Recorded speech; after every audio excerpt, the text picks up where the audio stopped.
got so much motherfucking design on right now. Break it down, bring it back, make it clap. I got 3 old thoughts, new block, where that thing. Bitches on my line, and you know. Assalamualaikum warahmatullahi wabarakatuh. Perkenalkan, kami dari kelompok 7 ingin mempresentasikan fungsi penawaran dan permintaan. Sebelumnya kami izin perkenalan diri. Perkenalkan, nama saya Lensada Renalda, NIM 64230690. Dan saya Aditya Rizal Randi, NIM 64230292. Oke, di sini langsung kita mulai aja ya. Rumus fungsi permintaan dan penawaran erat kaitannya dengan jumlah barang atau jasa yang diminta dengan harganya. Fungsi permintaan dan penawaran juga menunjukkan jumlah barang atau jasa dengan faktor lain yang mempengaruhinya.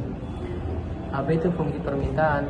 Fungsi permintaan adalah suatu fungsi yang menunjukkan hubungan antara harga dan jumlah barang atau jasa yang diminta. Fungsi permintaan diambil dari sudut pandang pembeli. Rumus fungsi permintaan digunakan untuk menganalisis perilaku konsumen dan harga barang atau jasa. Kurva permintaan, demand curve. Kurva permintaan menggambarkan hubungan antara harga suatu barang atau jasa dan jumlah yang diinginkan oleh konsumen. Pada berbagai tingkat harga dalam periode tertentu, hukum permintaan menyatakan bahwa ceteris paribus dengan asumsi faktor-faktor lain tetap sama. Ketika harga suatu barang meningkat, jumlah yang diminta akan menurun, dan sebaliknya. Kurva permintaan biasanya menurunkan dari kiri atas ke kanan bawah, menunjukkan hubungan terbalik antara harga dan jumlah yang diminta. Faktor yang mempengaruhi fungsi permintaan: yang pertama, pendapatan konsumen yang menjadi target market, dan yang kedua, ketersediaan dan harga produk pengganti atau pelengkap, dan yang ketiga, predik harga di masa depan. Elastisitas permintaan. Elastisitas permintaan mengukur sejauh mana kuantitas yang diminta dari suatu barang berubah sebagai respon terhadap perubahan harga barang tersebut. Ini adalah konsep penting karena membantu memahami bagaimana perubahan harga akan mempengaruhi total pendapatan dan konsumsi. Elastisitas permintaan harga adalah presentasi perubahan kuantitas yang diminta dibagi dengan presentasi perubahan harga.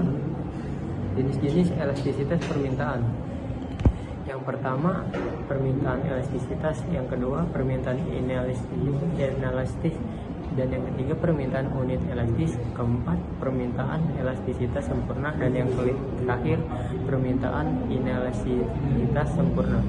Rumus permintaan: P sama dengan A min BQ atau Q sama dengan A min BP, di mana P sama dengan harga barang per unit, Q sama dengan jumlah barang yang diminta, A sama dengan angka konstanta, dan B sama dengan koefisien kecenderungan negatif. Dan selanjutnya akan dibacakan oleh Adi. Selanjutnya adalah apa itu fungsi penawaran. Fungsi penawaran adalah suatu fungsi yang menunjukkan hubungan antara harga dengan jumlah barang atau jasa yang ditawarkan oleh produsen. Fungsi penawaran digunakan produsen untuk menganalisa berapa banyak barang yang diproduksi. Kurva penawaran atau supply curve. Kurva penawaran menggambarkan hubungan antara harga suatu barang atau jasa dan jumlah yang ditawarkan oleh produsen pada berbagai tingkat harga dalam periode tertentu. Hukum penawaran menyatakan bahwa ceteris paribus, ketika harga suatu barang meningkat, jumlah yang ditawarkan akan juga meningkat, ataupun sebaliknya. Kurva penawaran biasanya naik dari kiri bawah ke kanan atas, menunjukkan hubungan positif antara harga dan jumlah yang ditawarkan. Faktor yang mempengaruhi fungsi penawaran. Berikut ini adalah beberapa faktor yang mempengaruhi fungsi penawaran. Yang pertama, biaya produksi dan operasional jasa. Yang kedua, tujuan perusahaan. Yang ketiga, prediksi harga dan kelangkaan di masa depan. Elastisitas penawaran.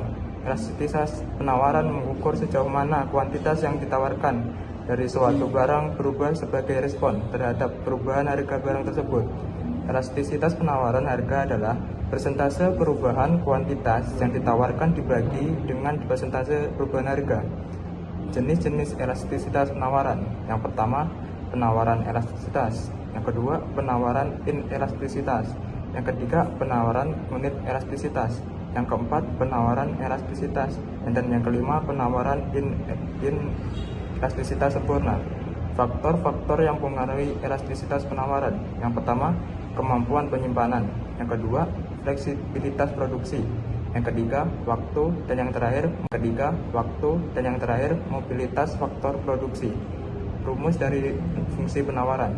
P sama dengan A plus B Q, atau Q sama dengan A plus B P, di mana P harga barang per unit, Q jumlah barang yang diminta, A adalah angka konstanta, B koefisien kecenderungan negatif karena sifatnya berbanding terbalik. Oke, selanjutnya permintaan dan penawaran.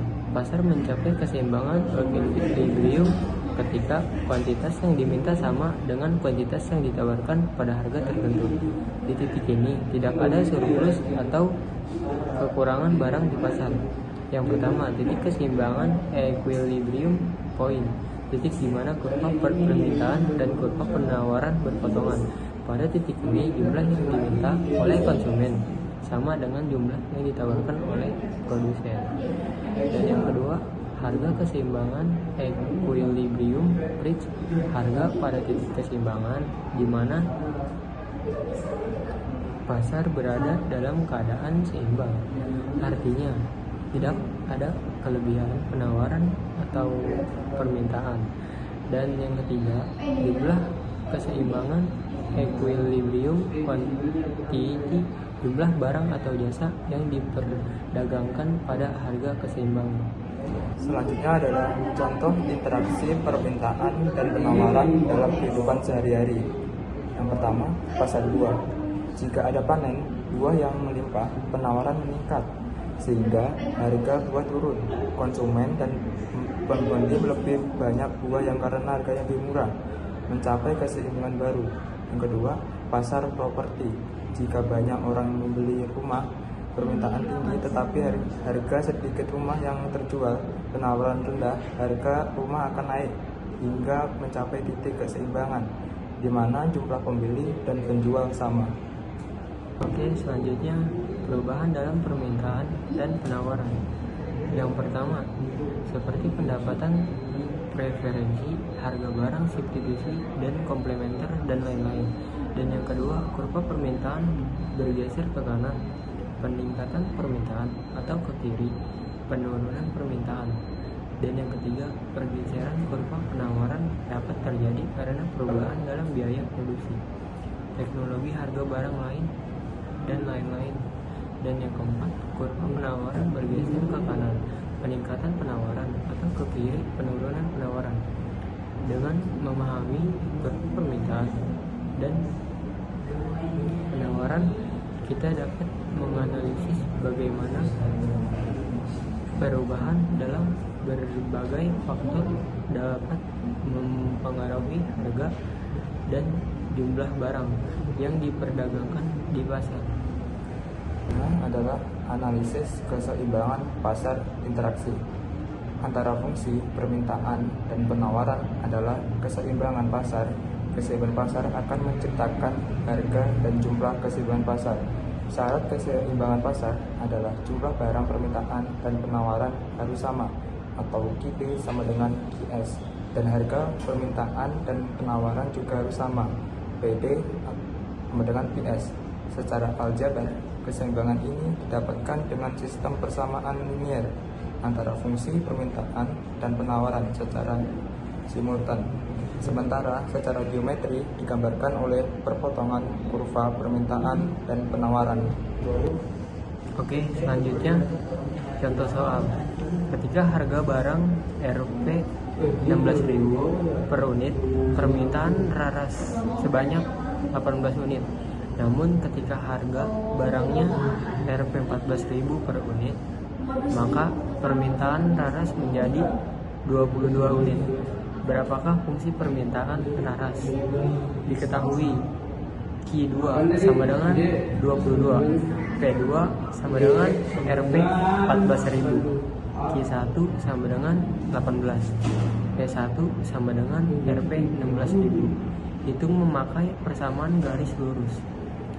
Dalam kurung Q min Q1 tutup kurung atau buka kurung Q2 min Q1 tutup kurung sama dengan buka kurung P sama dengan P1 sama dengan P min P1 tutup kurung per buka kurung P2 min P1 tutup kurung, dan bawahnya buka kurung Q min 18 tutup kurung per buka kurung 22 min 18 tutup kurung sama dengan buka kurung P min 16.000 tutup kurung per buka kurung 14.000 min 16.000 tutup kurung, dan bawahnya buka kurung Q min 18 tutup kurung per 4 sama dengan buka kurung P min 16.000 tutup kurung per min 2000 36.000 min 2000 Q sama dengan P4 min 64.000 min 2000 Q sama dengan 4 P min 100.000 Q sama dengan 50 min 0,002 P. Jadi fungsi permintaan laras yaitu Q sama dengan 50 min 0,002 P. Apabila harga barang Rp 18.000, maka Q sama dengan 50 min 0,002 buka kurung 18.000 tutup kurung sama dengan 14. Selanjutnya, contoh soal yang kedua. Di dalam pasar, di dalam fungsi permintaan adalah QT sama dengan 40 min 2P. Maka berapa banyak jumlah permintaan pada saat harga P sama dengan 10? Jawab, diketahui QT sama dengan 40 min 2P. Dan untuk P-nya sendiri, P sama dengan 10. Yang ditanya adalah Q. Jawaban, QT sama dengan 40 min 2P. QT sama dengan 40 min 2, P-nya kita masukin 10. QT sama dengan 40. 2 kali 10 sama dengan 20. QT sama dengan 20. Jadi, pada saat harga P-nya 20, diperoleh jumlah permintaannya yaitu 20 juga. Oke, selanjutnya studi kasus. Fungsi permintaan dan penawaran sejenis barang masing-masing. QD sama dengan 40 min P dan QS sama dengan min 5 plus 1 per 2 P jika terhadap setiap unit barang yang terjual dikenakan pajak sebesar 30%. A. Tentukanlah harga dan kuantitas keseimbangan yang baru dan sebelum dikenakan pajak. B. Tentukan total pajak yang diterima oleh pemerintah. C. Gambar grafik dalam satu gambar. Selanjutnya adalah analisis studi kasus. A. Tentukanlah harga dan kuantitas keseimbangan yang baru dan sebelum dikenakan pajak. Alternatif penyelesaiannya, yang sebelum pajak kita cari terlebih dahulu harga K, keseimbangan pasar, dengan persamaan QD sama dengan QS. QD sama dengan QS.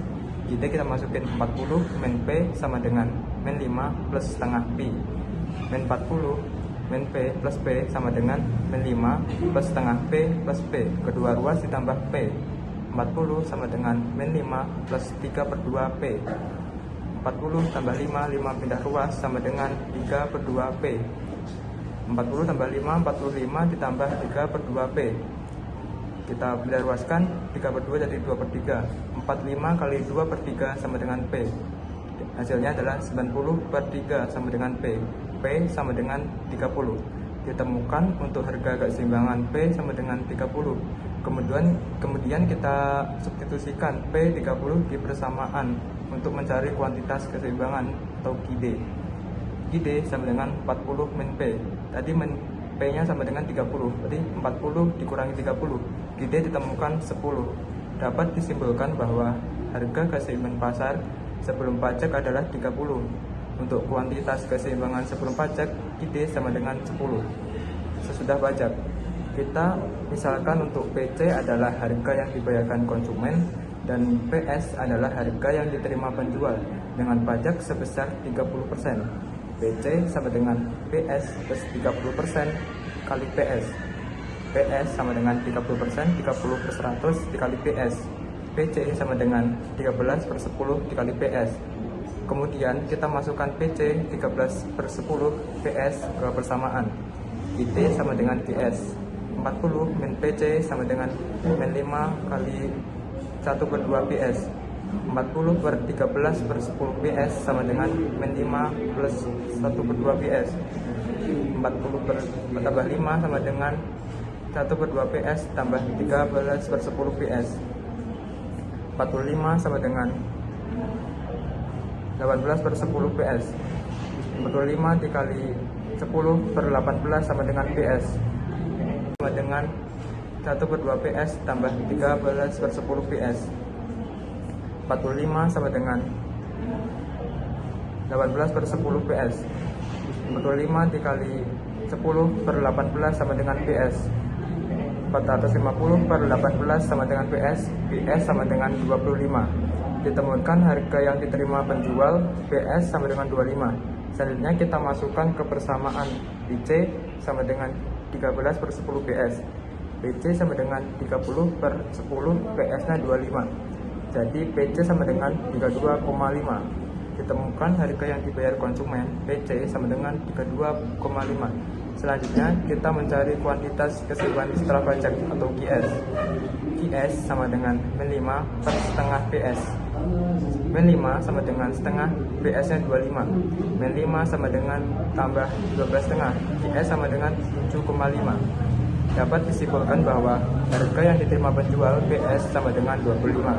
Harga yang dibayar konsumen PC sama dengan 32,5. Kuantitas keseimbangan setelah pajak QS sama dengan 7,5. Oke, selanjutnya B. Tentukanlah total pajak yang diterima oleh pemerintah. Alternatif penyelesaian. Untuk mencari total pajak yang diterima pemerintah, kita cari terlebih dahulu mencari total pajak per unit. Total pajak per unit sama dengan pajak kali PS dan sama dengan 30% kali 25 sama dengan 30/100 kali 25 sama dengan 7,5. Setelah pajak per unit diketahui, kita cari total pajak yang diterima pemerintah. Total pajak yang diterima pemerintah sama dengan total pajak per unit kali QS sama, dan bawahnya sama dengan 7,5 kali 7,5. Bawahnya sama dengan 56,25. Jadi pajak yang diterima pemerintah sebesar 56,25.